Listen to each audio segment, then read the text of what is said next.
everyone. Welcome back to another episode of Hey Babe, Can We Talk with me, your host and bestie, Drea Renee. You guys, if this is your first time here, welcome on in.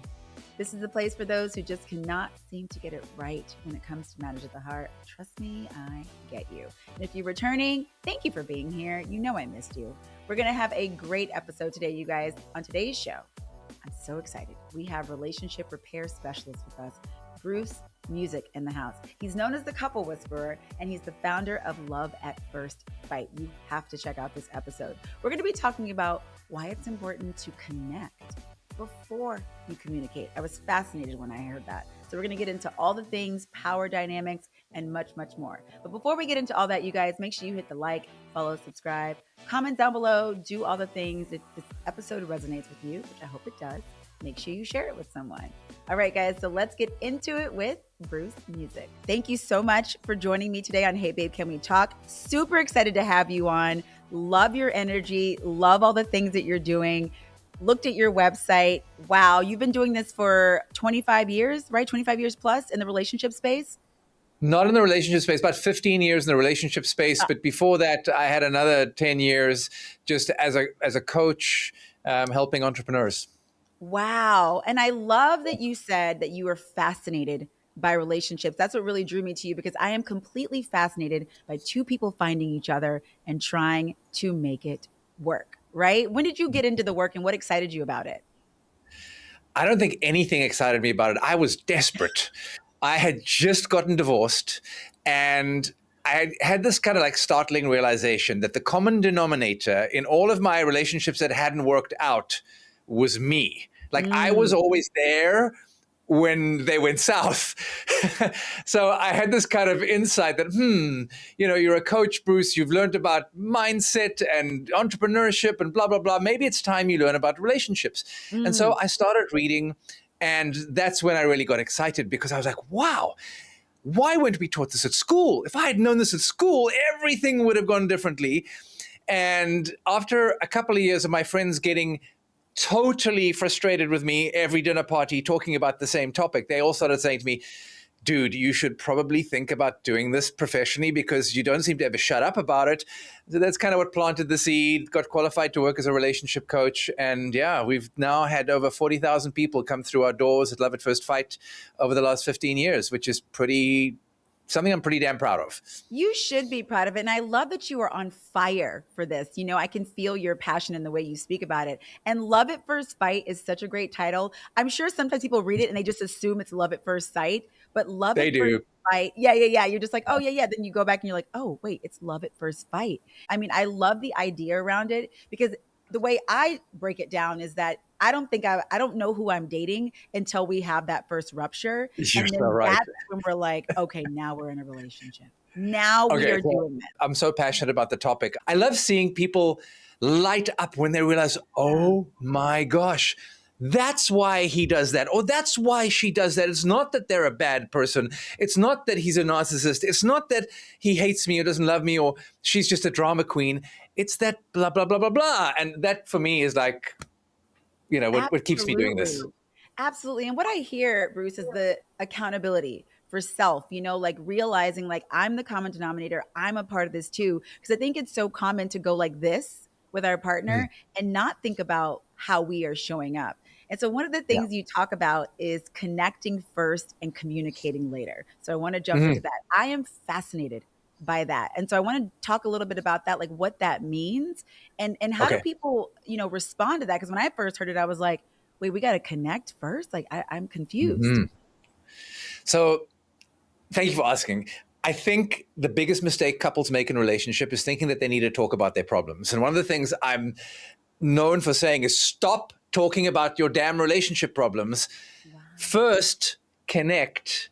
And then your nervous systems will feel safe enough that you'll be able to talk about your problems afterwards without escalating, without it turning into a blow-up fight.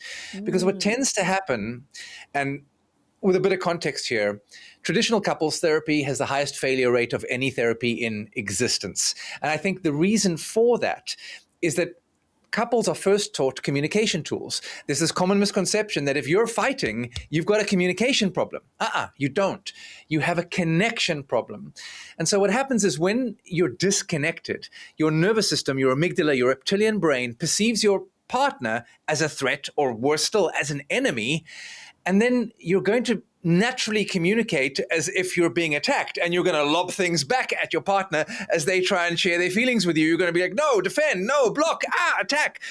And what ends up happening is well-meaning therapists give their clients communication tools like the I feel tool, which used correctly is meant to sound something like, Drea, when you say X, I feel sad.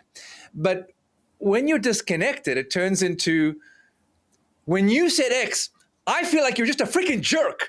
And now your tool has been turned into a weapon so that you become better at hurting each other rather than healing each other. And so this kind of sparked this idea of, I wonder what would happen if I played an experiment with my couples. And I said, for the first 2 weeks we're working together, we are not going to talk about your relationship problems at all. We're just going to focus on connecting. And I guess you can guess what happened next. Their results shot through the roof. By the time we got them connecting, actually talking 2 weeks later to each other, the conversations were smooth, they were relatively easy, uneventful, and they moved past the issues with being able to use the communication tools that they were taught in the first place. So that's how Connect First, Communicate Later came about. Wow. And Bruce, when you say connect first, what does that look like? Especially like if you're in a heated moment, like what does Yeah. connecting look like for, Yeah. if you want some tangible bits as a couple? Absolutely. Okay, so what connecting is from a bird's eye view is you're returning to a place of emotional safety between the two of you, where your nervous system, I always do this to kind of indicate my amygdala, my reptilian brain that just knows fight or flight, that part of your brain can relax and go offline because it feels safe. So imagine you're in a screaming match and you suddenly realize, oh my gosh, we're doing our thing, we're in a screaming match. You stop, you go to your partner and you say, hey, hun, we're clearly disconnected right now. Why don't we take half an hour, if you're too disconnected to be able to talk right now, and come back in half an hour. When you come back in half an hour, you hug each other first. And I recommend you hold each other for a minute, like really hold each other close for a minute. So your nervous system, before talking, before saying a thing, so your nervous system feels safe, so that it can feel the presence of the other person's body opposite you and goes, okay, here's a fellow human, another human with needs, with feelings, with, yearnings just like me. Okay, I feel safer. And then you might say something like, hey, I'm sorry I escalated earlier. I would really love that this round go better. I'm going to do my best to be on my best behavior and speak kindly with you. Now your partner's going, you're sorry? Oh, what a relief. Okay, I'm sorry too. I also wanted to go well. Let's sit down and talk. And then you hold hands and you sit side by side and you talk. Now, not everybody needs to take the half an hour kind of time out to regulate your nervous system, but some people find that works really well. If you're not that far gone, if you're not like in a screaming match, like you catch it early and you feel a disconnection, you can just go to your partner, take their hand, say, baby, I love you. Like, I'm not going anywhere. I want this to go well. I know I just raised my voice and I'm really sorry. I'm going to do my best not to do that anymore. Can we just have a do-over and sit down? Come here, give me a hug first. And you guys hold each other, give each other a hug, be kind to each other. You soften your voice. If you're a man, put on your deep kind of like radio DJ, late night DJ voice. And another thing you can do is with your eyes, you can soften your eyes kind of like you would look at a newborn child that you just given birth to, with that soft longing in your eyes. And if you look at your partner by softening your eyes, because when we're angry, we glare. And we go like this and we glare. When you can soften your eyes and deepen your voice and soften your voice, drop your shoulders, your partner starts to feel that you're safe. Their nervous system picks up, okay, no threat over here, everything's okay.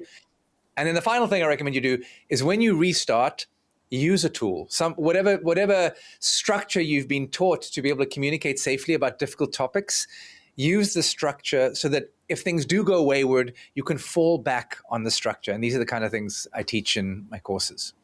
Yeah. You mentioned that if you're too far gone, maybe this might be really tough because I've seen, where Mm, maybe one person is at a 5, but the other person mm, feels like the argument or whatever the issue is at like an 8.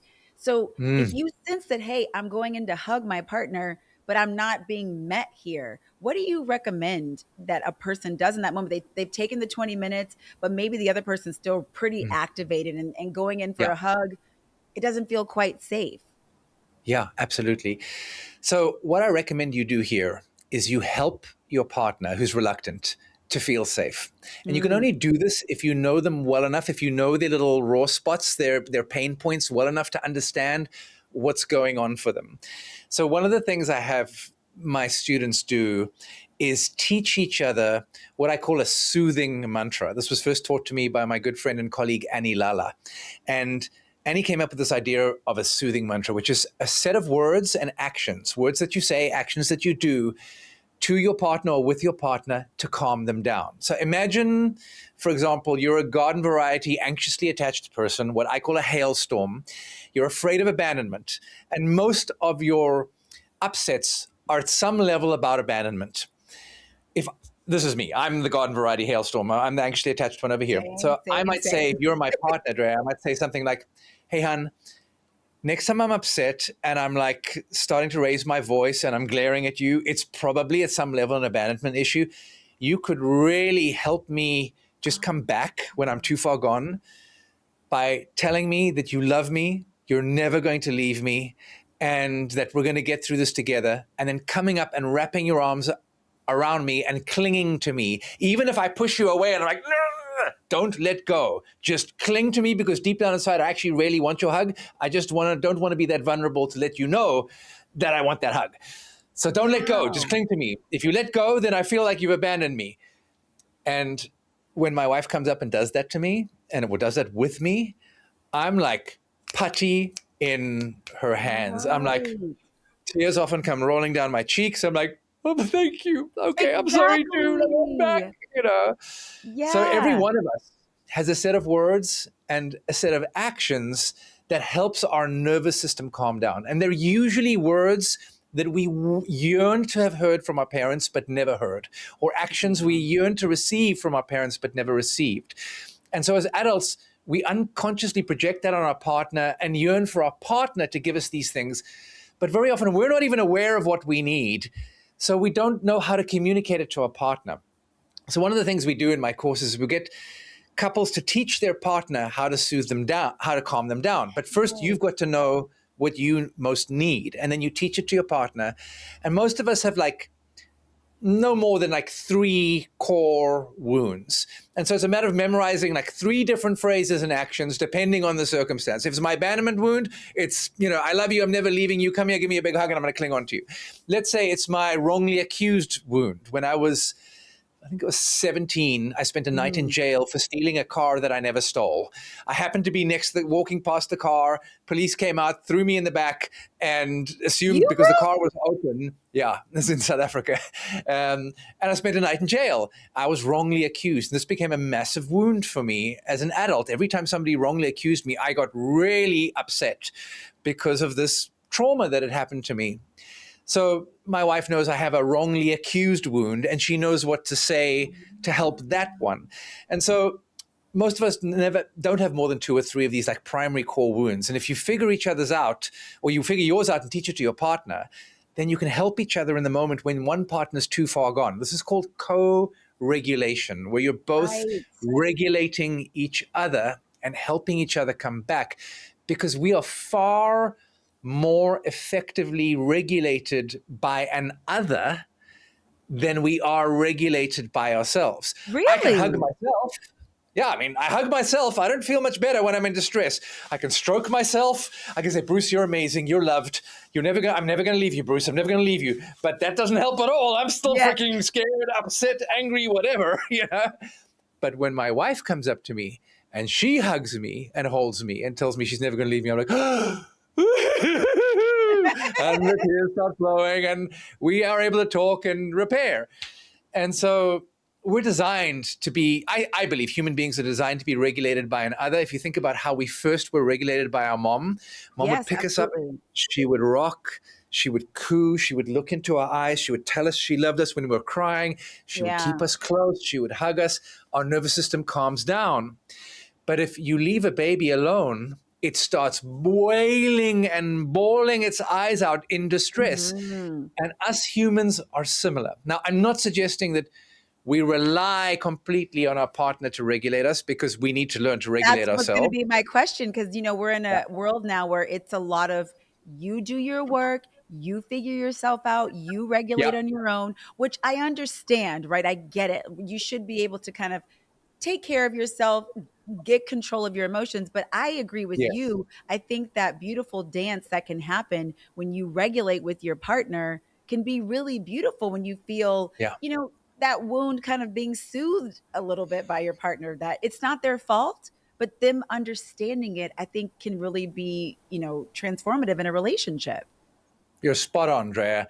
And how it works is like this. It's a developmental level thing. So when you're born, and up until you generally are a teenager, you are completely dependent on your parents for regulation. Maybe not way up until when you're a teenager, but certainly when you're born, like you can't regulate yourself. You don't have the awareness that, oh, I know what's happening. I have a childhood wound that's just been triggered about abandonment. Like you're an 18-month-old baby. You're just like, if mom doesn't rock you, the world is over. So we are born into dependence on our parents. And then our job, our developmental job, the next layer up, is to learn to be independent, to be able to self soothe, to be able to regulate ourselves. And only when you can do that relatively well do you graduate into healthy, and I'm going to say healthy here intentionally, interdependence, where you can regulate each other without becoming enmeshed. The unhealthy version, when you haven't learned to self-soothe and you try Mhm. co-regulation, what ends up happening is you end up becoming almost codependence, the wrong word, because that's a word from the Alcoholics Anonymous kind of organization. But Yeah. what you become unhealthily dependent on each other, where you become enmeshed, and that's what people are afraid of. I believe independence is not the end of the game. Independence is just a developmental stage that most people stop at and never grow beyond.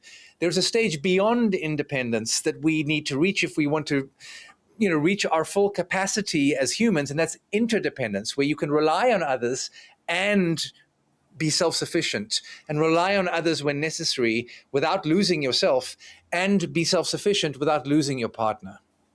I mean, that right there is the holy grail. And I think for a long time, I used to equate love. Now, one, I equated love with struggle. Like, love could not be Yeah. easy. I had to earn the guy, do the thing, chase the guy. And then also, I was under the impression that we have to mesh like this. Like, it needs to be like, basically, I'm wearing your skin and you're wearing mine. Like, that's, like, that's love to me. I'm like, you're not going anywhere. We're doing everything together. And then I started Yeah. to Well, realize the value in my own life and my own likes and dislikes, because I had a partner that started setting boundaries with me. And I was like, ew, what is this? ooh, Yeah, I yeah. thought it was really I interesting. And don't he was like like, that. Drea, yeah, he was like, I have plans with my friends. And I was like, so you want to break up? Like that's, but it is really Yeah. valuable to be able to stand in your own ground, but Yeah. also, continue valuing your relationship. And one of the things you talked about as well was, body language, right? Like hugging your partner, holding hands Mm. during the connecting portion. I want to talk about the importance of body language, because I know with my boyfriend, I can throw in an eye roll or like my body's tense, but I'm not noticing. Bruce, he'll say something and I'm just like, and I'm like, oh my God. He's like, Dre, you just rolled Yeah. your eyes. I'm like, no, I didn't. No, I didn't. Yep. Can we talk about Yeah. that a little bit? Okay, perfect. So the face communicates more than words can, and it communicates unconsciously. So with the face, what you want to do is the soft eyes we spoke about, body Yeah. language, a smile, like talk with a smile. It just it's it feels safer when somebody's talking to you and they've got a grin on their face. Like you're going to need to regulate yourself in order to do that. Slow your words down, because people are scared. They tend to speak much faster like this, and they start raising their voice. They get a little bit more intense, and it starts to scare us. And we're like, "Whoa, something's wrong over there." But people who are calm, they speak slower and they drop their voice a little bit. Then they drop their shoulders. So when we're tense, we're like this, and we got arms in front of us, open body language. Drop your shoulders, And then here's one I didn't realize until I read it in some book somewhere. Turn side on. What? When we, yeah, turn side, sit side by side on the couch, right? So Ooh. arm around your partner, side by side, or holding hands side by side, and talk like this. Because at some level, our nervous systems, when they're face off against another nervous system, it's threatening. It can be perceived as an attack, particularly if you're sensitive, if you've things have gotten heated and your nervous system's a little bit on edge. Having somebody directly there, especially the man for the woman, can be intimidating if he's taller and he's looking down like this. And he's standing there with a big presence just because he's physically big. So rather sit on a couch, sit down, that makes you both kind of even height, turn side to side and hold hands. At some level, the nervous system perceives that as more safe, according to some research I read. Now, a lot of people love teaching, knee to knee, holding hands, and that can work for a beautiful conversation if you already feel safe. But if you don't feel safe, it's probably better to go side on, sit down and kind of talk like this to each other. So that's body language in a Okay. nutshell. Do you think you should still be holding hands or doing something physical if you are both really activated? Do you think that that's helpful? Like we're both like about to kill each other, but let's hold hands or like Yeah. hug and do some breathing together. Because I know you talked about the pausing and the Mm. importance of that. Like, because it's hard. It's great Yeah. when you have the Yeah. conversation, hey, babe, we should do X. But when you're Yeah. flooded, it's like, man, how do you do that, Bruce? Well, you might not want to if that doesn't work for your partner, and you won't Mm. know unless you ask them. This is why it's important to have these conversations before you get into the fight, so that you've got some agreements, you understand each other, you've done enough work that at least you get that, okay, when our partners are activated, like my wife, she does not want touching. She doesn't want hugging. She's like, stay the hell away from me. Like, if we're triggered, stay the hell away from me. All she wants is alone time. She wants me to go upstairs, where I am right now in my office, and just leave her alone for 3 or 4 hours. And then when she's ready, I'll hear her walking up the stairs and there'll be a knock on the door and she'll come in and she'll kind of cling to me and give me a big hug when she's ready. But that's not what she needs in the moment. Generally, everybody's different. Men respond better to touch and women respond better to eye contact, especially if it's soft eye contact, not glaring, but soft eye contact. So, you hear a woman talking about, I want my man to be present. A big part of that is I want my man to gaze into my eyes, not stare into my eyes, gaze gently into my eyes and be present with me. Whereas us men, we want to be touched. We want to feel the physicality. I mean, for me, I want to be clung to. You can be a Klingon, like just squeeze tight and show me that you need me. And my little anxious nervous system over here is like, everything's okay in the world. She still loves me. She's not going to abandon me. I'm okay. I hear you so loudly on that. I was like, we are the same. I want to talk about the communication, right? So now it's all making sense to me, the connect and then communicate. Because I'm thinking about this in application of like when I've showed up to these situations with therapy and all the things. And you're right, people go right into the communication. But what I'm realizing by talking with you right now is that when I jump into the communication and I don't feel connected, the language doesn't always come easily. So we're talking about being Mm, able to communicate to your partner, like, this is how I mm, want to be loved or X, Y, and Z. But if I feel mm. disconnected from you, that I'm talking to you like this because we aren't connected and I don't Yeah. believe you know what I mean? So Yeah, I everything's know what you already mean. like, so now I'm understanding what you're saying. But if we've done the connection, maybe the words and that level of articulation is better because you're already softened with your partner, right? That's the whole idea. You're already softened. Exactly. And then soft words come out. And I love the word soft because I think where you were leading with this question was like into kind of communication tools. So I'll share with one of the things that I found fascinating that I teach my clients is what are called hard and soft emotions. So Oh. researchers have distinguished emotions into two categories, hard and soft. In fact, there's many emotion researchers, and they all slice and dice emotions into many, many different ways and categories. I love this because it's so simple. Hard emotions are all some flavor of anger. So I'm frustrated. I'm annoyed. I'm upset. I'm pissed. Like these are all hard emotions. And what they invite from your partner is an immediate defense or a counterattack, and almost guaranteed. So when people go into a conversation to talk about their emotions and they start sharing their hard emotions, like, okay, honey, we need to talk. Like yesterday, when you came home and you did that was not okay. Like I'm really upset about that. Suddenly the partner's like, whoa, I'm in trouble. Things are going badly. Their nervous system's under threat, and it's fight or flight, and off they go. Now, soft emotions, on the other hand, are much more vulnerable emotions. They're emotions like sad, hurt, lonely, scared, nervous, anxious.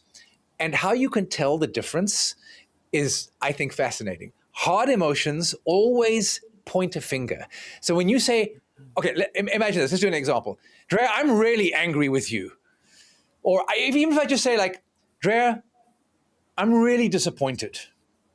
What am I not saying? What are the two words I'm not saying? I'm really disappointed with you. I'm really angry with you. You I'm really got it. frustrated with you. I'm really upset with you. And what does that do? That's just blame. So, under Yeah. the guise of sharing your feelings, I feel like I'm very upset with you. What we've just done is we've attacked our partner by blaming them. Right. When you share soft emotions, you can't at you, with you, them. So I feel sad at you. Doesn't work, right? It's I feel lonely at you or with you. No, doesn't I work. see. I feel scared with you. No, that's not it. I feel scared. I feel sad. I feel lonely. And when you share these soft emotions that point a finger back at you, your partner doesn't feel threatened. And so they can stay regulated. They can stay connected well enough, long enough to hear what you have to say. And they might even be curious and go, oh, babe, I'm sorry to hear that. Tell me more. And They're more you open. invite them to stay open instead of to shut down, defend themselves, or counterattack when you share a hard emotion. The research shows very clearly that couples who exclusively share hard emotions end up in the divorce courts, and couples who share soft emotions end up spending a lifetime together. God. So the soft emotion thing is a big piece of the conflict puzzle.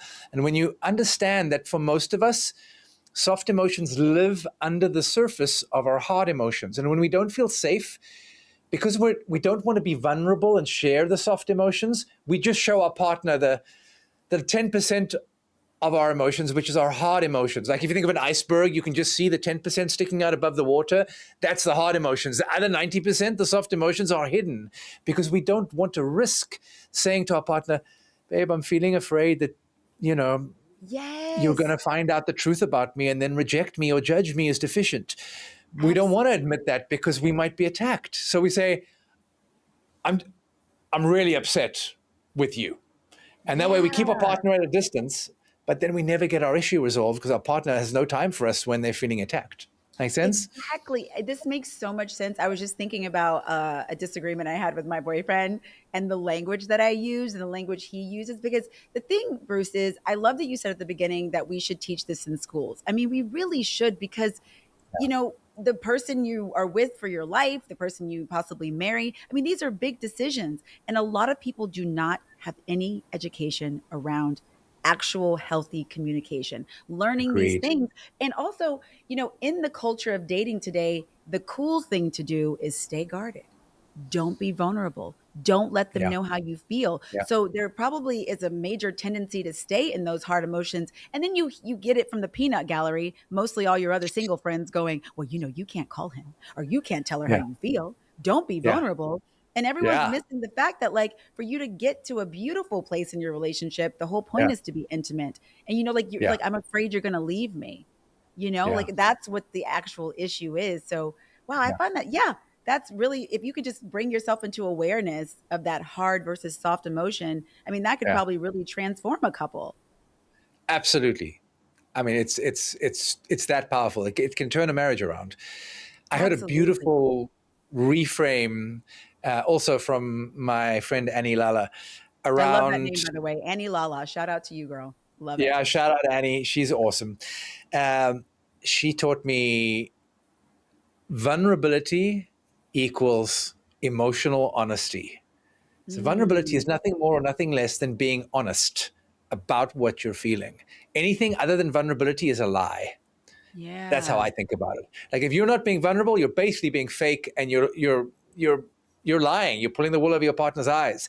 Anything less than vulnerability is a defense mechanism and is dishonest at some level, because the truth is you're scared or you're sad or you're lonely. Now, not all of us have the emotional intelligence yet to be able to peel back all the layers and discover what we're actually Right, feeling deep right. down inside, Exactly. but we can all learn. It just takes practice, and it can all be done. Right. This reminds me of the quote a little bit you have on your website.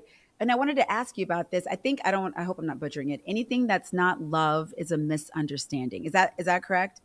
Yeah, anything that isn't love is just a What misunderstanding. does Yeah. that mean, Bruce? I was so fascinated by that. I was like, oh, I want to ask him about this. What does that mean? First, I have to tell you how that came about. It Yeah. was like 2013. I'm at Burning Man in the desert, and I'm Yes, wandering around. Bruce. Hello, fellow burner. Oh, hello, Philip Burner. Yes. And on one of the artworks, somebody has written in like black marker, anything that isn't love is just a misunderstanding. And I burst into tears of recognition. I'm like, oh my God, that is my entire life's work right there. That is Wow. everything I believe about love, compassion, human behavior in one sentence. And I took a photograph of this thing. I still have the photograph. And I was like, this is what I teach. I just had never had it put that eloquently. So, what it means, and what I can tell you after having had 40,000 people come through my doors, is when I get on the phone with someone and I hear one side of the story, it's like, oh my God, your partner's a monster. And then I speak to the monster. I'm like, oh my God, no, you're the good person. They're the monster. There's always another side of the story, and it's always a misunderstanding. Because when I hear partner A's story and then I go to partner B and hear partner B's story, partner A has clearly misunderstood partner B's intentions and is Mm, seeing it through their filter, through their lens of how the world looks. Same with partner B. And those two misunderstandings is what's caused the conflict. And people get divorced over these misunderstandings when all they are misunderstandings. And so often I see my job as a translator. I'm translating partner A for partner B and translating partner B for partner A so that they can see that, oh, partner B is not being a jerk. He's actually scared because you are the scariest person in the world because he loves you so much and you could hurt him more than anybody else if he were vulnerable with you. So he doesn't want to take that risk because you're so powerful. And she goes, me? Powerful? I feel weak. I'm like, no, no, no. In his world, you're dangerously powerful. And when they wow. when they realize the misunderstanding, suddenly they're like, oh, you mean you didn't mean it like that? He's like, no, I didn't mean it like that. I love you. I've always loved you. They're like, they start crying, they hug, they make up, they kiss, and they run to the bedroom. So Good for them. Isn't it crazy, Bruce, how you can be with someone for a long time and you have that period of getting together and it's new and it's fun and everything's open. And then they become a real person. You start to have some yeah, disagreements and the resentments build. And then you essentially stop talking to each other and you stop yeah, communicating and you just let these little pebbles of resentments turn into a hmm huge mountain. And then all of a sudden, you don't even know who you're with. And you're talking to your friends, your mother, your therapist, your sister, but you're actually not yeah. even communicating with the person. You I just got find it. that so fascinating. Like you just said, this example couple of like, wait, I didn't know you. Wait, I didn't either, because you can't hear each other. Yeah, You've stopped exactly. listening to each other. Yeah, and we can't hear anything other than what our filter that we hear through allows in. We all have a kind of a filter of whether the filter is, all men want is sex, or all women are drama queens, or my partner is X. That's the filter. And they can say whatever they want, but hey, our filter just hears what we want to hear. And so part of what Exactly. we have to do is kind of start to recognize our own filters, our own projections that we put onto the opposite sex, our family, our friends, our partners, and then just see them through a blank slate again and go, oh, wow. And so everything that isn't love is just a misunderstanding. What that means is that in my almost 2 decades of doing this now, I can't even remember where I haven't been able to find the misunderstanding. Like, I can't remember a single time where one partner maliciously went out to attack, hurt, undermine their partner, and because they were, wanting to hurt their partner. I've seen people hurt their partner out of feeling hurt themselves and Right. wanting to defend themselves and Right. hurting their partner, but maliciously going out because they get joy out of hurting their partner. No. Or they actually want revenge. I mean, some of us get angry when we say angry things, but I've Right. never met anybody who's done that. Most of us, when we hurt our partner, it's because we're so hurt or so scared or so whatever that our nervous system takes over. Our conscious mind stops being present, because what happens is when we go into fight or flight, the blood literally drains from our prefrontal cortex so that more oxygen Mm, is in our arms to fight and our legs to run. And right. so we become literally stupid. And we've all had an experience of this. Like, if you've ever sprinted, try doing your 3 times table, 3, 6, 9, 12, 15, 18, 21, when you're sprinting. Impossible. Why? Because you don't have enough oxygen in your prefrontal cortex. Why? Because your body's using it to run. So when you're in fight or flight, your body's expecting to have to defend itself. So it immediately redirects the oxygen from your brain into your limbs, and suddenly you become stupid. And so, for example, a couple of days ago, my wife and I had a little tiff, and I got triggered. Right now, I cannot remember for the life of me what the fight was about, because I got triggered. It shut down my long-term memory. And in the moment, it was very clear to me that she had done something that frustrated me. But right now, I have no idea. And so this is why waiting too long before you repair your fights is a recipe for divorce, because you will both come back and you will have 2 completely different versions of what actually happened, and neither of you have a clue what actually happened in reality. All you're doing, because by the time your memory has faded, because you left it a couple of days and you were both triggered at the time, so it didn't store into long-term memory, you filled in the blanks with a bunch of things that may or may not Absolutely. have happened, and now each of you is arguing for why your perspective and your version of events is the right one. That's total BS. Neither of you have a clue about what happened if you wait too long. So And fast repair is another secret. yeah, and you get caught up in the details. I'm like, no, you said this, and then I said this. I'm a details person, and my boyfriend is more of a bigger picture person. He's like, well, this is Yeah. generally what I was trying to say. I'm like, no, but you actually said these exact words. And then we're just like ping pong, ping pong, ping pong, ping pong, Now you're right? And arguing then about who said what. who Yeah. said what? Yeah, but the Yeah. actual thing, it then it just starts to go away. I mean, it's so interesting. I always say our inner child are coming out to play when we're disagreeing. I'm like, we're not in our adult selves. I'm 7, you're 10. Good one. Let's take a break and come back, right? Another thing I wanted to talk to you about was on your website. It says, I think 7 weeks to figure out your relationship, even if you're the only one trying. And I Mm. wanted to jump into that. So, with power dynamics in relationships, if you're the one who's wanting to, move the ship forward, but you're feeling a little bit of resistance from your partner, how do you navigate that if you are the only Yeah. one trying? Because this work requires a Yeah. lot of energy to kind of dig in, be willing, which I think is such an important attribute, I'm sure, when people come to you. So, what are your thoughts on Yeah. that? Okay. So this is probably 40% of my clients. They come to my courses and their partner's like, hell no, stay away, don't want anything to do with it. Like, there's a Okay. reluctant partner. I don't want to talk about my emotions to some stranger, or I don't want to do some course and learn about, communication tools or connecting or whatever. It's really just a cover up for they're terrified that they might be vulnerable and that their partner might find out stuff about them. So they go, I'm reluctant. But that isn't necessarily a problem, because a relationship is a lot like a seesaw. Okay, so a seesaw. As one partner moves, the other one is forced to move. So if you shift your weight in the seesaw, it's going to move your partner whether they like it or not. Yeah. And so if you do the work on yourself and you bring a new you, a softer you, a more emotionally intelligent you, a clearer you, a less blamey you, a soft emotion you instead of hard emotion you with kind eyes and a smile on your face and an apology that's on the tip of your tongue, suddenly your partner transforms. They're like, oh, you're safe. Oh, I can be kind back. And one person can totally transform the dynamic, certainly shift the beginning of it.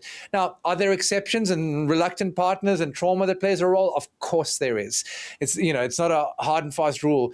But in my estimate, probably 70% of the people who come through my courses without their partner get similar, if not the exact same results as the people who come with their partner.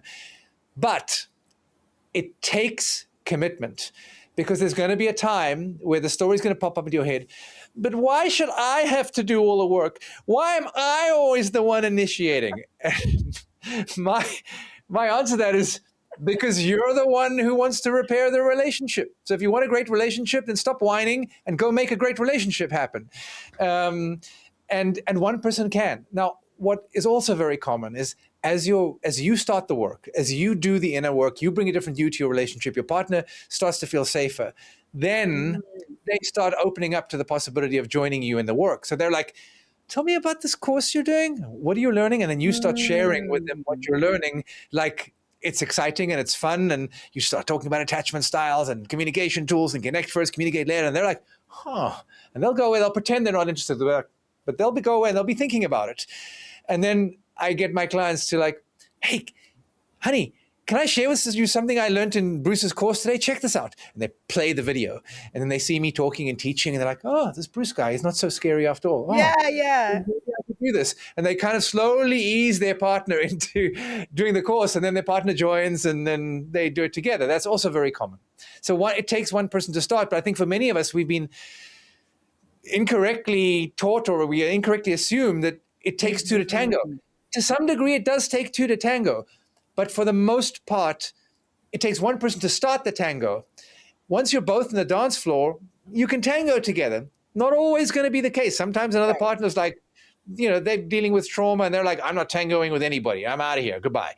And that's how life works. But for the vast majority of cases, one person can make an enormous difference. That's good to hear, because at first, when I first read that, I was like, dang, that has to be really tough for a couple that comes in and one person just like, you're just like, okay, they do not want to be here. Common. But I'm sure you've seen transformations where people kind of come around eventually. And if you're starting to work on yourself and show up differently, no matter what the end result is, there will be a shift in your partner to some degree, I would imagine, right? Absolutely. Yeah, right. There has to be. There has to be. Exactly. Yeah. The other thing that also happens over time, even if your partner never gets on board, as you begin to bring a safer you, they get used to that and they become the better version of themselves because you're being the better version of you. I mean, does it really matter whether or not they come on board? Yes, it would be nice if they learn some communication tools, but you can, when they feel safe, you can suggest that. Like, as they're starting to feel so safe and they're feeling the relief of having you present to them, committed, supporting them, soothing with them, connecting with them, they're going to be like putty in your hands. I mean, whatever you suggest at that point, they're going to be like, sure, I'll try that out.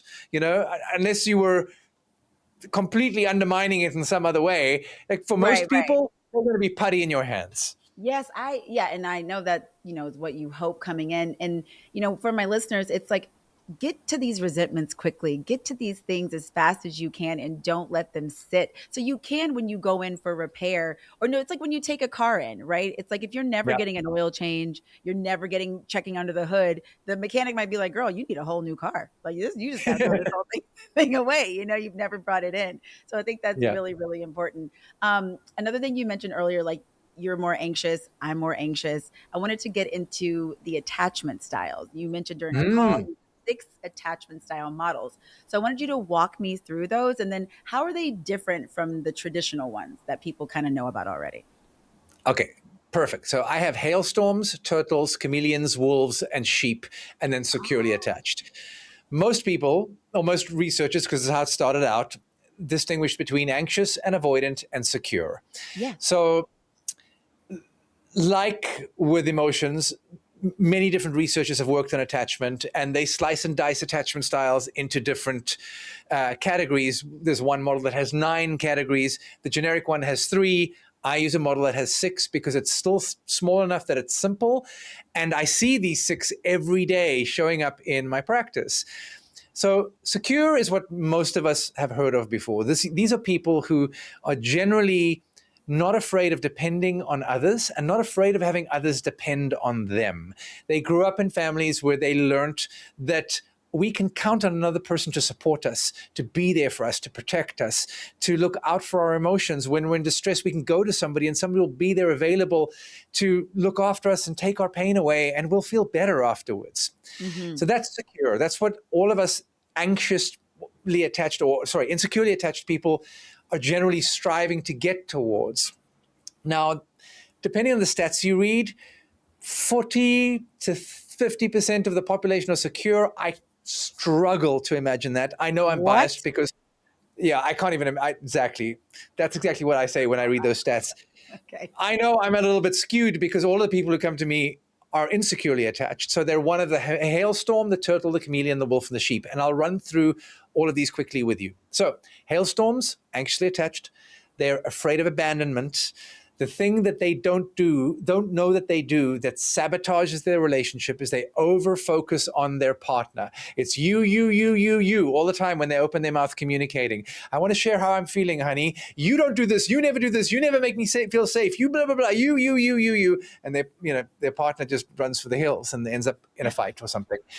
So their biggest fear is abandonment. They need consistency, predictability in order to feel safe. That's the hailstorm. And I call them the hailstorm because when they get upset, it's like they rain down hail on their partner's head. It's like you, all on your head. Never heard of that. Not me. Me neither. Then you get the turtle. This is the avoidantly attached. So these people are terrified of being judged as deficient. They learned early on, nobody is going to be there to support me. I am on my own. It's me, myself, and I. They pride themselves on being hyper self-sufficient. They struggle to be dependent in a healthy way on their partner or on anyone at all because they see that as weak.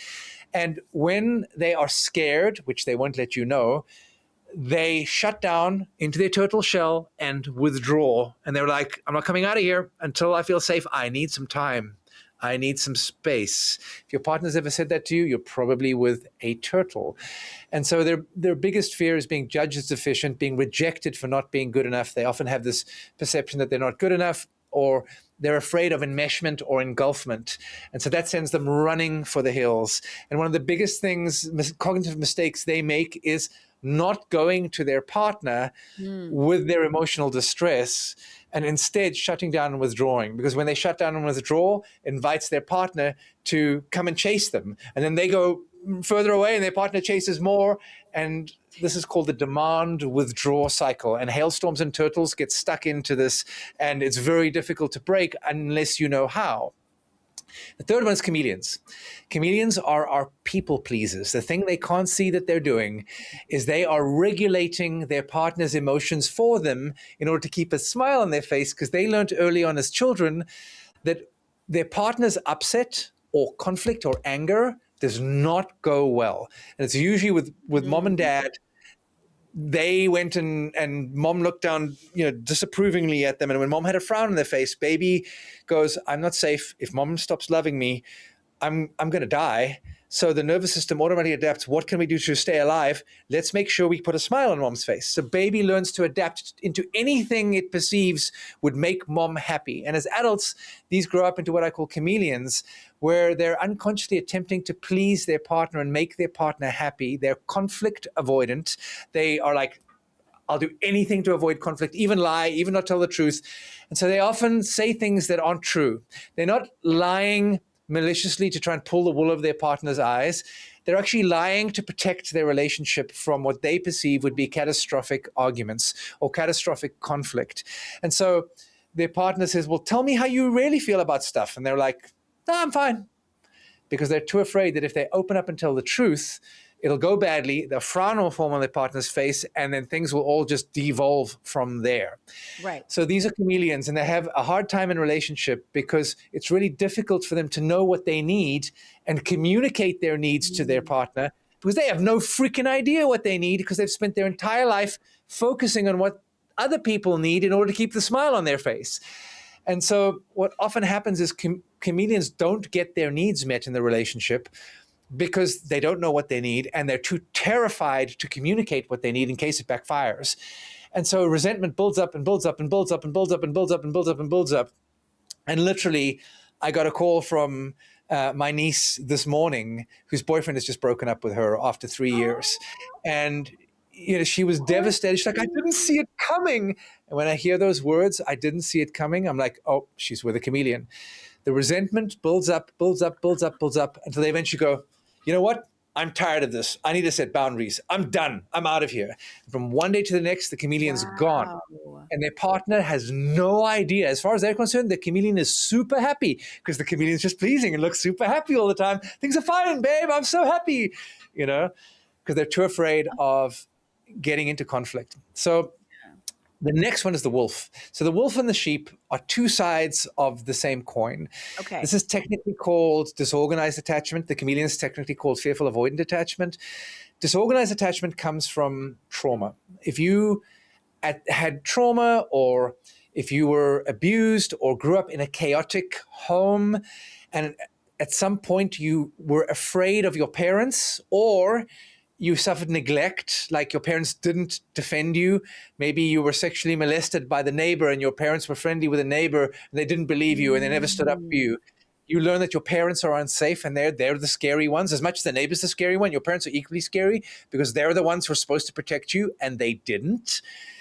You become what's known as disorganized attachment. Your nervous system wants to feel close to your parents. It's the first person we attach to, the first people we attach to. But at the same time, you're afraid of them because they're scary, like if you had an alcoholic parent, or they're neglectful, like in the previous example.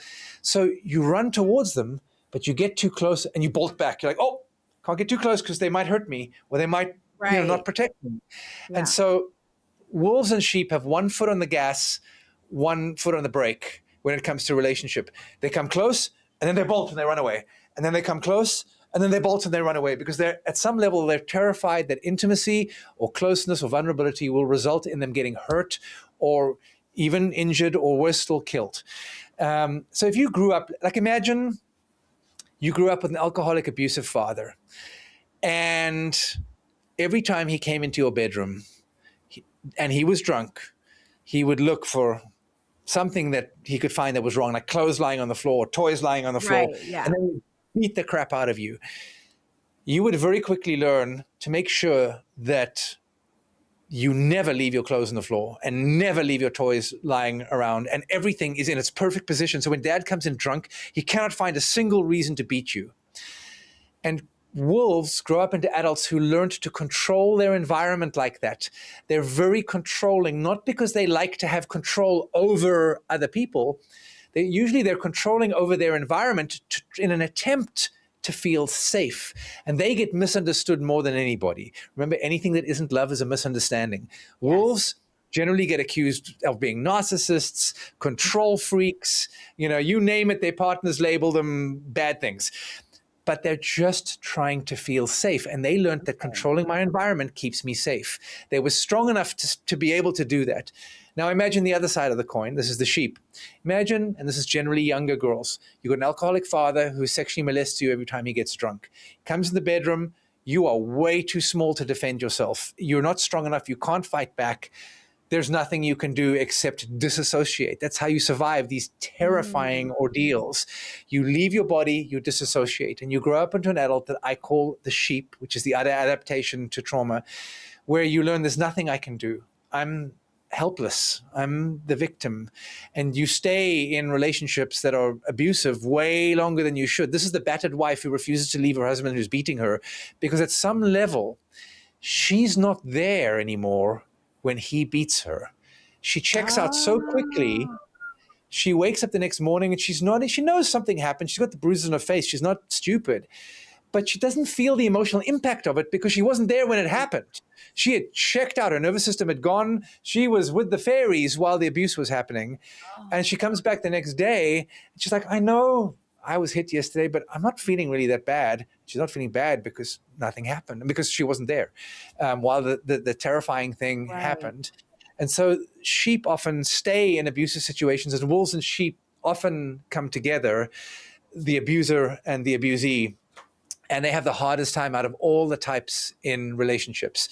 And then you get Yeah. securely attached people who generally don't ever talk to me because they just kind of get How on much with work are you things doing and with solve them? their relationship problems. They figure things out Exactly. together and they move on. And, it's not that they don't fight, they do, but their fights never get to the point where it's like they're yelling at each other or screaming at each other or hurting each other or spending days not talking to each other or, sitting in a corner or sleeping opposite sides of the bed. They generally had modeled for them with their parents how to repair quickly or how to repair kindly. And their parents fought in front of them in a healthy Yeah. way and resolved stuff. And that's what they learned couples do. So they do that and it I'm works like, and they who are just kind these of get on with people? life. Who I are know, these who are these people? aliens, right? The statistics you said earlier, because I think about my friend group, my parents, my family, and I'm like, I don't know many people I think I know one and a half couples, I think, Yeah, where I feel like, wow, that's something where I would want to communicate how they communicate. I feel like for the most part, these examples of the six attachment styles like are kind of what show up. And what I wanted yeah, to ask you before we wrap up is if you get two hailstorms together, right? Or yeah. I mean, I guess I don't know if two turtles would even get together. I don't know if anybody Almost would. never. I've never had a two Yeah. turtle couple. Yeah, but two hailstorms. Does somebody turn Common into a turtle? Or like how does ish. it Yes. have you seen that? Yes. Yeah, exactly. So the less hailstormy person, the less anxious person tends to withdraw and shut down more. But they're different from the turtle in that the turtle goes numb. That's their adaptive strategy. Okay. Okay. Hailstorms don't go numb. No. They withdraw, but they're deeply in pain. And often they're waiting for their partner to come and rescue them. They'll lock themselves in the bedroom and like, no, I'm not going to initiate anything. If my partner loves me, they'll come and initiate first. And they'll sit there quietly and they're in absolute agony. And they know they could just go and give their partner a hug and apologize and everything would be better, but they can't bring themselves to because they need their partner to come to them and regulate them. Remember, they over rely on their partner. So the one partner will withdraw and the other one will be getting all worked up over here. But the withdrawn partner is not like the turtle in that they're not numb. The withdrawn hailstorm is in agony, feeling the Yeah. emotional pain, almost like physical pain in their chest. Like if you ask them, are you feeling physical pain? They're like, yes, my chest hurts. It's like, yeah. Yeah. It's yeah, So because that's I've how that seen works. that happen. Yeah, you're right. I've never seen two turtle avoidance ever get together, but I've Yeah, definitely they just seen. both withdraw and the relationship stops Yeah, being a nobody relationship. calls anybody. They're like, "I'm not calling. Well, I'm not either." And then that's the end of it. And they just go on to somebody else, probably seeking subconsciously a hailstorm, you know? I Yeah, mean, this is exactly. thank you so much for explaining it. Bruce, you've been amazing. I mean, I It's a pleasure. definitely want to bring you back for a part two because there's just so Oh, I'd much love that. here, you know. I really appreciate all of these juicy nuggets that you gave to us today. But before we let you go, is there anything that you want to leave my listeners with and my viewers with about, power dynamics, connecting before communicating, any take you want to leave before we let you go? Yes, I'm going to blatantly promote my free course called Love Yes. Unlocked. Why am I blatantly promoting it? Because I truly believe that the solution to your relationship problems is not therapy for most people, it's education. It's like you would not even consider driving a car if you hadn't got lessons first. Why? Because you just wouldn't figure out all the things that you have to do. Like for us oldies here who still drive stick shift, you got a clutch and an accelerator, and you have to let go of the clutch and then let go of the accelerator at the same time. You got to balance the thing. Like if you tried to go driving without lessons, you would crash and probably kill yourself and kill other people in the process. So it is illegal. Yet it's completely legal to get married, bring up children, and have zero training. So my mission is to bring accessible, science-backed relationship education to the world. And to that end, I've got a free course called Love Unlocked on my website, loveatfirstfight.com, fight with an F.com.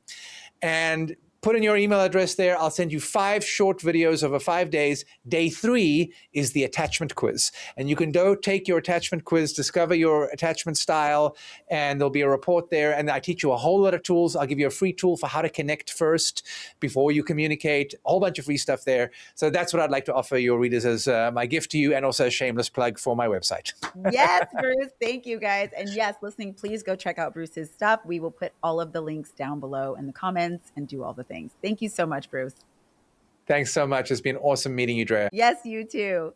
All right, guys, thank you so much for being here. As always, don't forget, this is the place for those who just cannot seem to get it right when it comes to matters of the heart. We understand you, I understand you, and Bruce understands you. Until next time, oh, before you go, guys, make sure you hit that like, follow, subscribe, comment down below, and do all the things. All right, I will see you next time. I'm Drea Renee, and this is Hey Babe, Can We Talk? Bye. Bye, guys.